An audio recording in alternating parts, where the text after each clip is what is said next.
graça, o amor do nosso Senhor Jesus Cristo, que nos proporcionou estar aqui essa noite.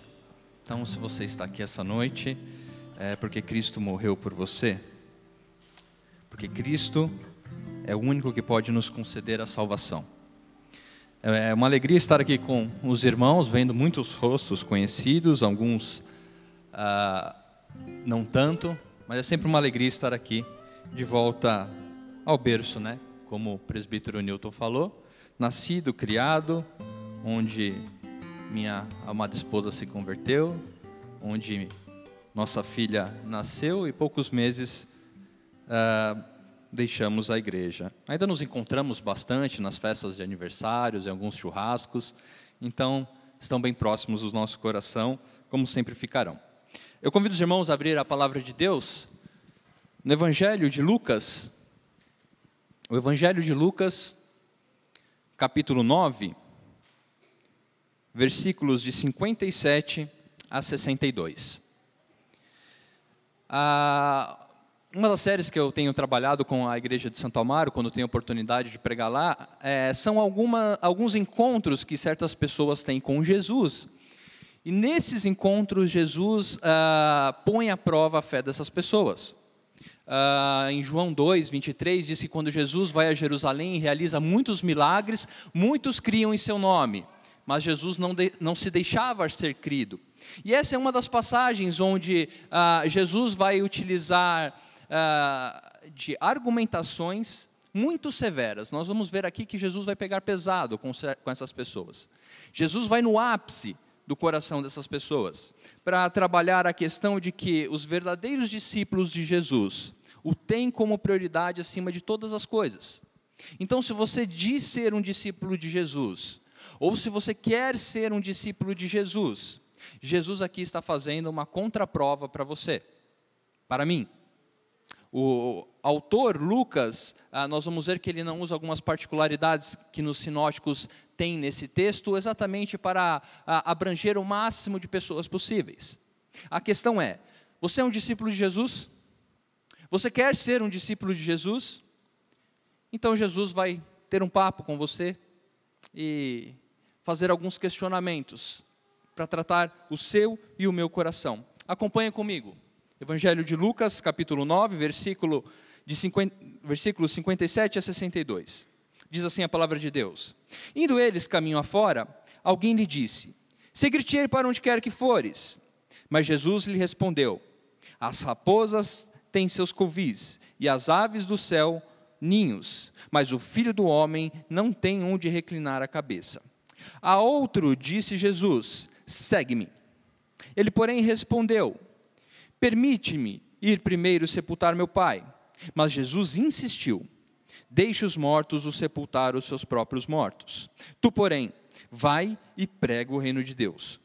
Outro lhe disse: Seguir-te-ei, Senhor, mas deixa-me primeiro despedir-me dos de casa.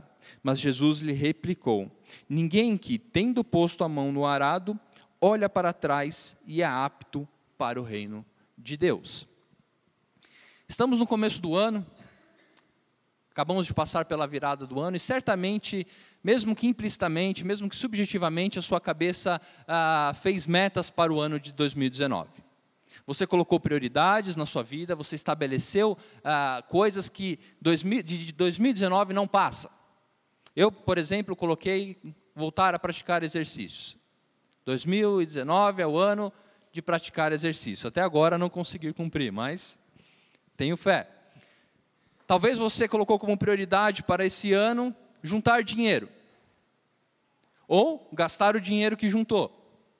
Casar, ter filhos, mudar de emprego, arrumar uma namorada, entrar numa faculdade. A nossa vida é cheia de planejamentos. E nós sempre estamos colocando prioridades em nossa vida. Sua vida existe prioridades. Se você passar um filme na sua cabeça, você vai saber quais são as prioridades que você tem no momento. As prioridades mudam de acordo com os nossos interesses. Mas a questão é para aqueles que são discípulos de Jesus, ou querem ser discípulos de Jesus. Jesus sempre será a prioridade de sua vida. Jesus sempre estará acima de todas as coisas em sua vida. Ano após ano, a primeira coisa da sua lista de prioridades tem que ser Jesus. E é o que essas pessoas estão dizendo que Jesus é. As pessoas com que Jesus se relaciona aqui estão dizendo: o Senhor é a minha prioridade, vou te seguir. Então Jesus fala: ok. Então começa a trabalhar com essas pessoas.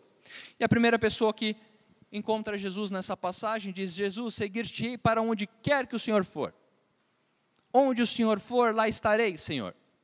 Onde o Senhor for, ali é o meu lugar. Isso é uma declaração muito nobre, uma declaração muito bonita. Muitas vezes nós dizemos: Senhor, seguir-te-ei para onde quer que o Senhor vá. E então Jesus o coloca para pensar, para esse rapaz, essa pessoa pensar e diz: olha, as raposas têm sua toca, têm onde dormir. As aves têm os seus ninhos, mas o Filho do Homem não tem onde reclinar a cabeça. O que será que Jesus queria dizer com isso? Será que Jesus estava dizendo: olha, eu não sei onde eu vou dormir noite que vem, eu não sei se eu vou ter um teto?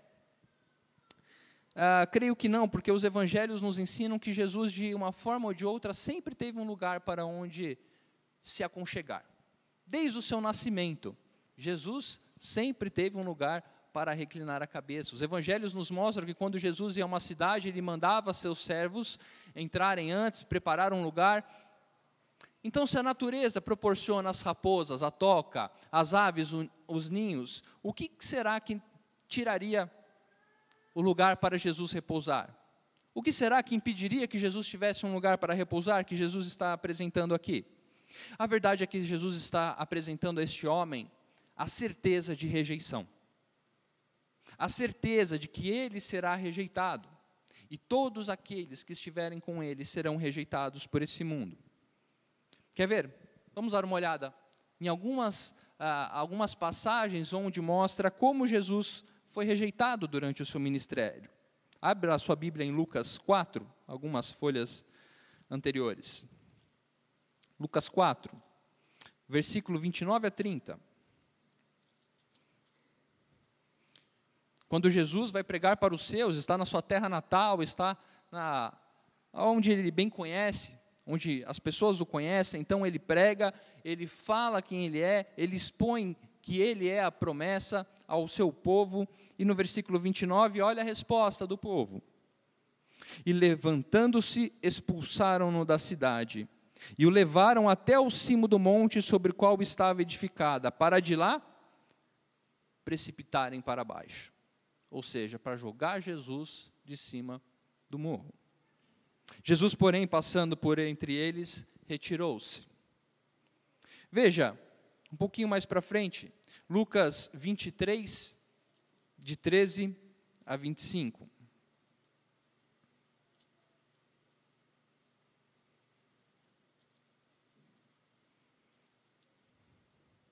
Lucas 23, de 13 a 25. Em sua Via Crucis, Jesus,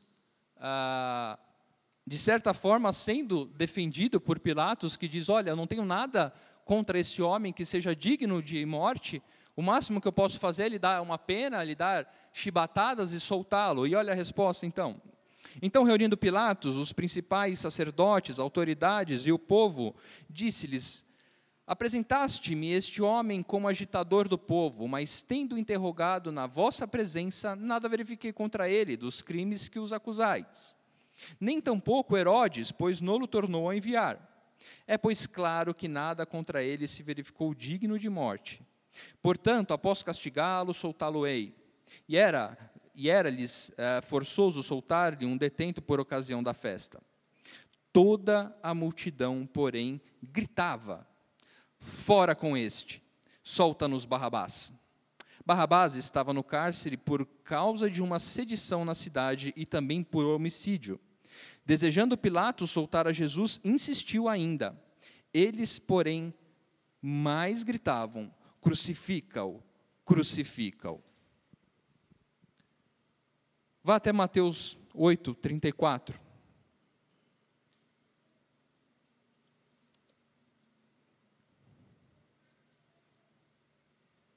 Mateus 8:34, quando Jesus manifesta o seu poder a pessoas e expulsa demônios de determinadas pessoas em uma cidade, quando é se esperado que Jesus tivesse todo o louvor, toda a honra pela sua soberania, pelo seu poder ali aplicado, veja em Mateus 8:34 como Jesus é tratado. Então, a cidade toda saiu para encontrar-se com Jesus, e vendo, lhe rogaram que se retirasse da terra deles. Ou seja, Jesus, por favor, retire-se. Último, irmãos, João 6:66. Evangelho de João, capítulo 6, versículo 66. Quando Jesus demonstra a realidade da pessoa em que ele é. João 6,66 nos diz que, à vista disso, muitos dos seus discípulos o abandonaram e já não andavam com ele. Ou seja, o que Jesus está dizendo para esse homem que diz: Senhor, eu vou te seguir para qualquer lugar. Jesus, estou com o Senhor e não abro. Jesus está dizendo: esteja preparado para a rejeição. Esteja preparado para ser confrontado por este mundo. Quando lemos o texto de João 17, no versículo 4, Jesus diz em sua oração: o mundo os odiou, porque eles não são desse mundo como eu não sou. Será que o mundo tem nos odiado? Será que o mundo tem visto em nós algo que causa estranheza a ele? Será que esse mundo tem visto algo que somos dignos de ódio dele? Ou será que estamos cada vez mais sendo vistos por esse mundo como pessoas que não são diferentes, são até legais, compartilham dos mesmos interesses que o mundo? Em Lucas 21, Jesus garante para nós que de todos serei odiados por causa do meu nome. Contudo, não se perderá um fio só do cabelo de vossa cabeça, e a vossa perseverança que ganhareis a sua alma. O mundo nos odeia? Os princípios que nós defendemos fazem com que o mundo nos odeie? Será que a nossa concepção de vida, de mundo, causa espanto às pessoas que nos cercam? Na igreja de Santo Amaro, quando eu estava pregando sobre texto, eu lembrei de um acontecimento que aconteceu com nossa família. Nessa virada de ano, procurando um presente para minha filha, ela queria um boneco para sua boneca, né? Um marido, um esposo, né? O famoso Ken, né? Para sua Barbie. E nós fomos procurar o Ken, né? Para a Barbie da minha filha. E para nosso espanto, ficava difícil às vezes identificar quem era a Barbie e quem era o Ken. Se não fosse escrito na caixa um padrão de Ken muito estranho. E conversando com a minha esposa, uma conversa particular até, eu falei: não, eu não quero esse Ken para minha filha, não. A vendedora fez um aceno assim, de que ok. E aí eu lembrei, e depois mostrei para minha esposa, que havia saído a nova edição do Falcon. Não sei quem conhece, mas é um boneco antigo, mesmo tamanho do Ken, mais barbudo, bem másculo, enfim. É um pequeno caso simples até, pobre para falar sobre isso, mas que reflete os princípios que nós deveríamos defender. O princípio de família, um princípio de hombridade, de feminilidade, um princípio de ética, um princípio de padrões morais, todos regados pela obediência a Jesus Cristo. Todos obedientes a Jesus Cristo, a palavra de Deus, independente do que este mundo vai dizer. Independente de sermos rejeitados, porque o Filho do homem será rejeitado. O Filho de Deus, o Verbo encarnado, que morreu para salvar os seus, foi rejeitado. O termo discípulo não é simplesmente aquele que aceita a ideia de alguém, mas é aquele que segue o modelo de vida daquele que é o seu mestre. Se Jesus foi rejeitado e garantiu que os seus seriam rejeitados pelo mundo, a primeira pergunta que Jesus diz para nós: Jesus é prioridade em nossa vida acima da aceitação desse mundo? Será que estamos mais preocupados em ser aceitos por esse mundo, a ser aceitos pela corrente que nos cerca, a ser servos de Jesus? É muito interessante ver que tanto nessa passagem, como em Mateus 8, que relata esse mesmo acontecimento, tanto Mateus quanto Lucas não vai mostrar o desdobramento. Após o questionamento de Jesus, os apóstolos não nos dizem o que aconteceu, porque o foco aqui é o questionamento, para que cada um responda para si só. Talvez se relatasse o que acontecesse, nós teríamos essas pessoas como ponto para a crucificação. Ele errou, olha, ele não aceitou. Mas aqui a pergunta está sendo feita para nós. Jesus está acima da aceitação desse mundo? Aqueles que querem realmente seguir a Cristo devem tê-lo como prioridade de vida. E aí nós vamos para um exemplo dos discípulos de Jesus, aqueles que foram chamados seus discípulos em Atos 5, 40, 42, não precisa abrir, só acompanhem comigo. Em Atos 5, 40, 42, quando os apóstolos estavam presos e castigados no Sinédrio, ao final disso, os líderes chamaram eles e disseram: chamando os apóstolos, açoitaram-nos, e ordenando-lhes que não falassem em nome de Jesus, os soltaram. E eles se retiraram do sinédrio, regozijando-se por terem sido considerados dignos de sofrer afronta por esse nome. E todos os dias no templo e de casa em casa não cessavam de ensinar e pregar a Cristo. Os apóstolos foram açoitados, chicoteados e saíram de lá regozijando-se por terem sofrido açoites em nome de Jesus Cristo. E após isso foram para sua casa, ficaram quietos para não apanhar de novo. Continuaram a pregar diariamente o nome de Cristo Jesus. Quando Paulo foi chamado em Atos 9, quando Deus manda Ananias ir se encontrar com Paulo, ele diz: vá lá, porque Paulo precisa aprender o quanto ele deverá sofrer pelo meu nome. Pois eu lhe mostrarei quanto lhe importa sofrer pelo meu nome. Que chamado, hein? Que chamado. Portanto, não só esteja preparado para sofrer, ser rejeitado, mas tenha o ódio do mundo como selo de aprovação do discípulo de Cristo. Sabe, o ISO 9000, as certificações, a rejeição do mundo pelos seus princípios de vida, quando inconformes com a vontade de Deus, quando verdadeiros discípulos de Jesus Cristo. A rejeição do mundo, o ódio do mundo, a perseguição é o selo de aprovação de discípulo de Cristo. Portanto, se pergunte, como Jesus perguntou a esse homem: estamos preparados para sofrer a rejeição pelo nome de Cristo? Os discípulos de Cristo estão. Mas Jesus continua então. Se no primeiro momento um homem chegou a Jesus, no segundo momento nós vemos que Jesus vai a um homem.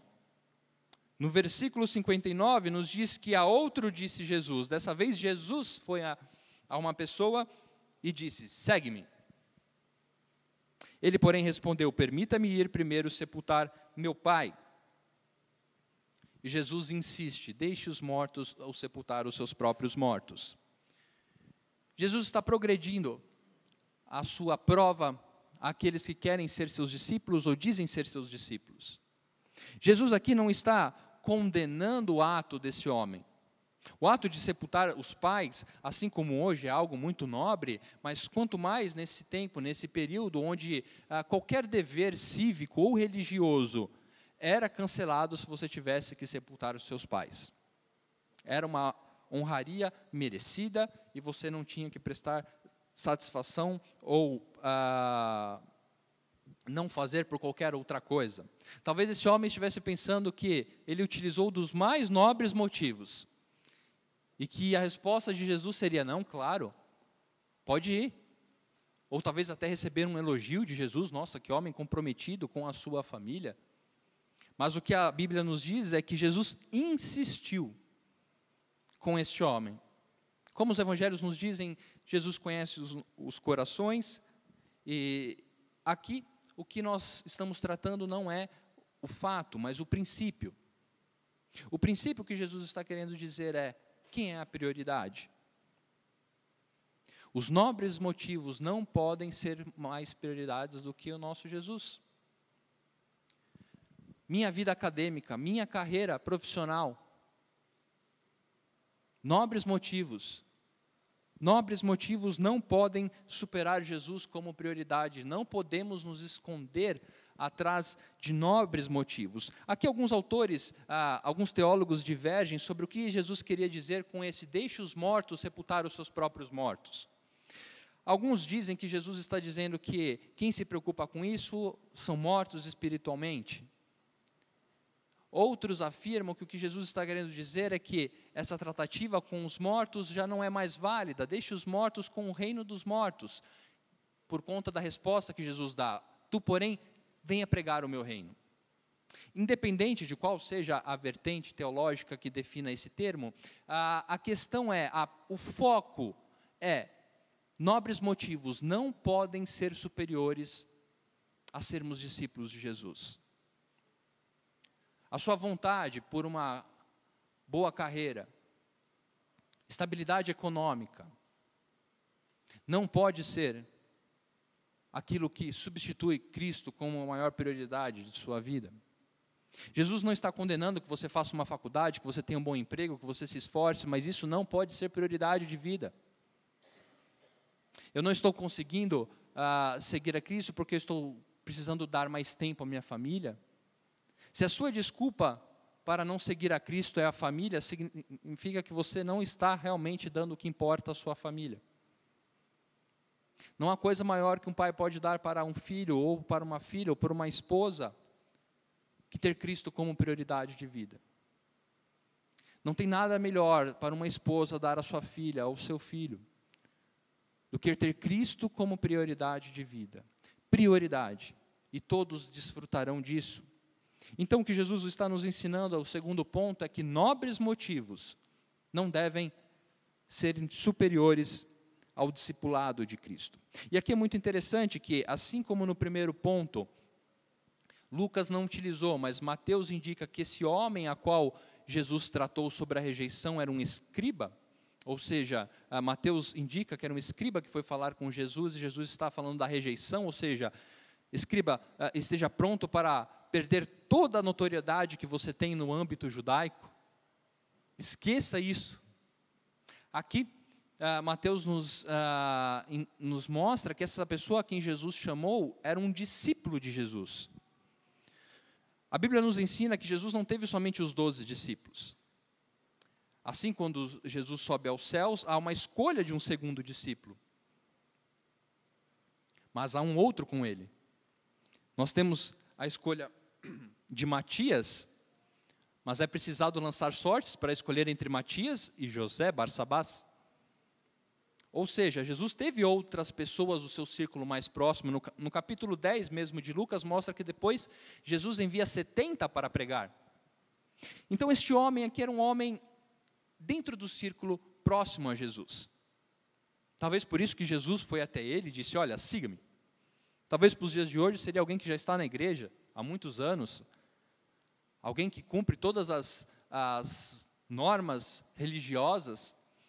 E Jesus está dizendo: você quer me seguir? E ele diz: usa de nobres motivos. Não nos apeguemos, irmãos, a nobres motivos, achando que isso será justificativa para não sermos discípulos verdadeiros de Cristo. Jesus insistiu: deixe os mortos a sepultar os seus próprios mortos. E esse termo segue-me que Jesus utiliza aqui é exatamente o mesmo termo que ele usou para com seus discípulos mais próximos. O original, você vai encontrar que todas as vezes que Jesus se dirige a Pedro, a Mateus, a João, a André, ele usa esse termo, segue-me. Então talvez Jesus estivesse colocando à prova este homem: olha, você quer fazer parte dos 12, você quer fazer parte do meu círculo mais íntimo? Segue-me. E vejam novamente um exemplo dos discípulos.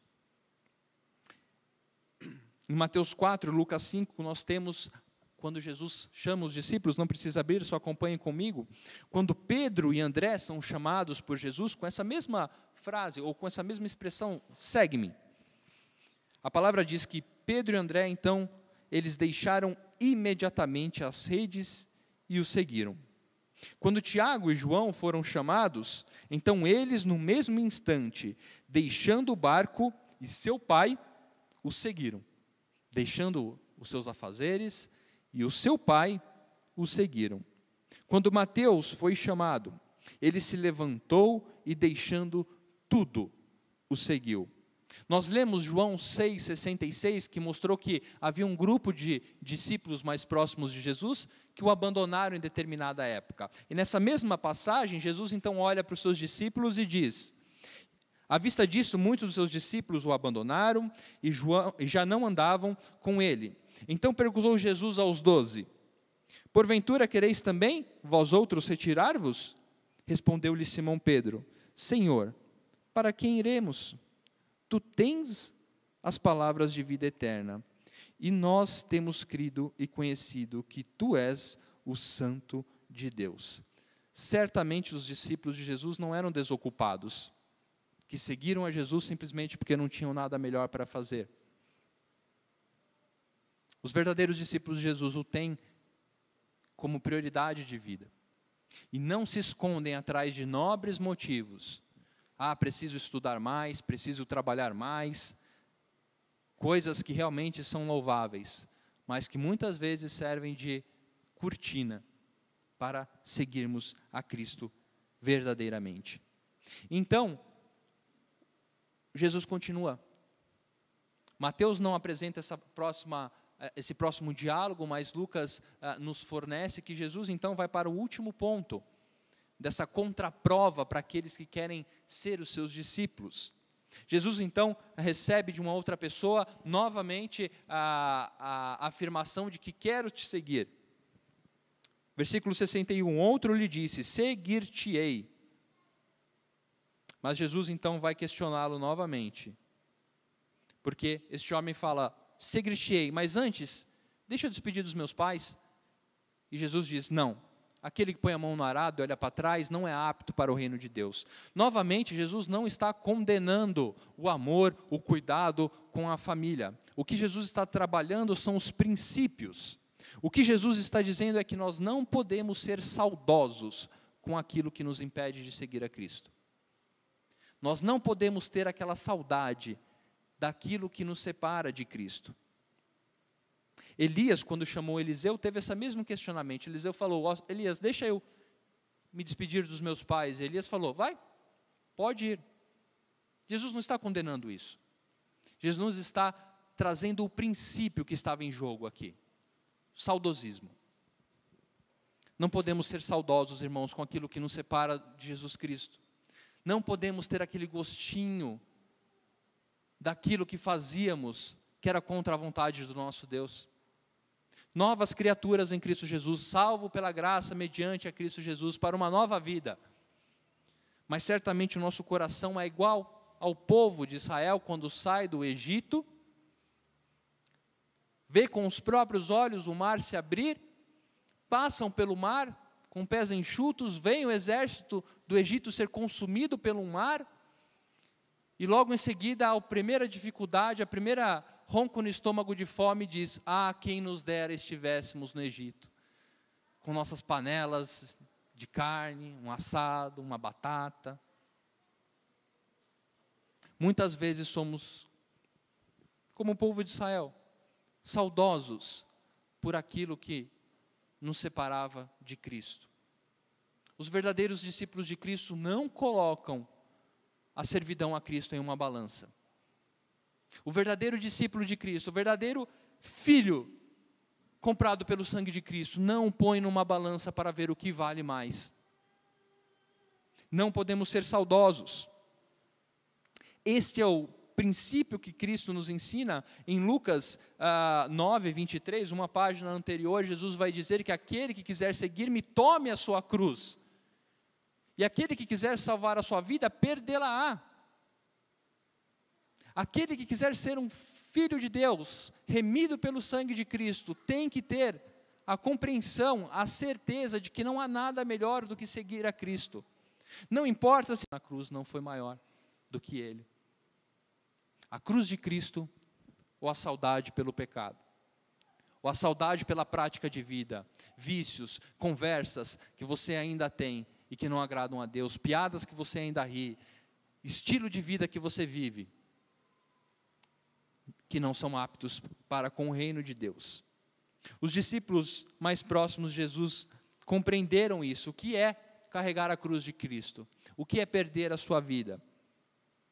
Em Atos 4:12,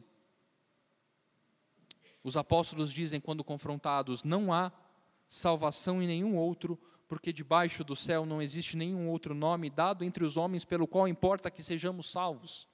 Em Atos 4:19, Pedro e João, quando são julgados e os líderes dizem: vocês vão sair, mas fiquem quietos, eu não quero mais ouvir o nome desse Jesus.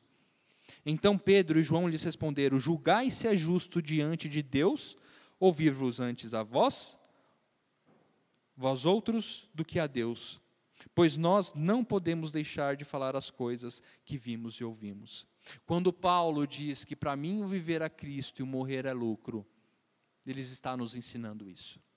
Muitas vezes ficamos só presos no morrer é lucro, mas o que Paulo está afirmando primeiramente é que o viver é Cristo. O viver é Cristo. Hoje, o morrer é lucro, o morrer é eternidade, o morrer é estar ao lado do Pai, mas o viver é o que vai trazer o lucro. O viver Cristo é o que vai nos conceder o lucro da morte. O viver é Cristo. Paulo nos ensina como verdadeiro discípulo que, em Filipenses 3, que tudo que ele pode considerar como lucro nessa vida, carreira, estabilidade financeira, segurança, amizade, conforto, paz com o mundo, ele diz que tudo isso é refúgio, quando comparado ao conhecimento de Cristo Jesus. A palavra aqui pode ser traduzida como esterco, como algo desprezível. Carreira, estabilidade financeira, segurança, paz no mundo, paz com o mundo. Quando colocado diante do conhecimento e do discipulado de Cristo, é desprezível. Não vale nada. Não vale nada se isso nos contrapõe com a seguir a Cristo. Novamente, Cristo não está condenando essas coisas. O que Cristo está requerendo para si é a prioridade. Cristo não barganha o seu posto para com os seus discípulos.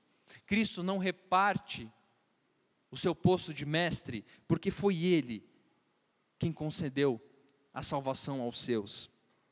Nós temos, nessa mesma passagem, um pouco antes, no capítulo 9 ainda, no versículo 51, quando diz que aconteceu que ao se completarem os dias, Lucas 9, 51, e aconteceu que ao se completarem os dias em que devia ele ser assunto ao céu, manifestou no semblante a intrépida resolução de ir para Jerusalém.